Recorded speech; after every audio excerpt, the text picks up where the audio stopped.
ఉన్న లెక్చరర్స్ అందరికంటే మీరు చాలా అందంగా ఉంటారండి. మీ హెయిర్ స్టైల్ ధర్మేందర్ లాగుంటుంది. ఏరా,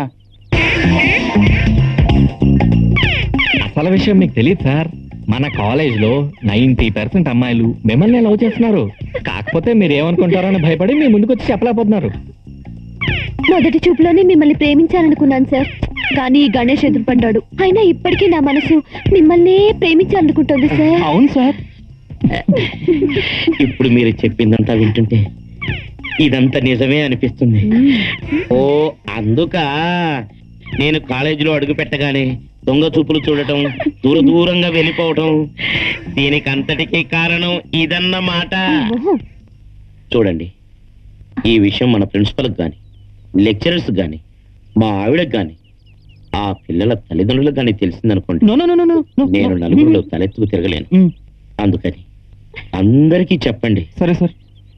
నాపై ఆశలు పెట్టుకోవద్దని. సార్, మీరు కమల్ హాసన్ మన్మథలీల చూసారా? చూడలేదు. ఏ సతీ లీలావతి చూసారా? నాగేశ్వరరావు గారి బుద్ధిమంతుడు చూసారా? చూడలేదు. అవన్నీ వదిలేండి సార్.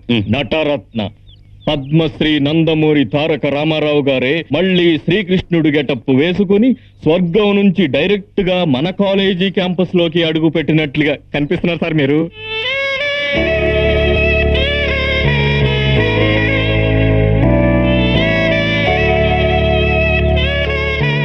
మీరు వెంటనే మీ స్టైల్ మార్చేయాలి. Getup change. ఓకే.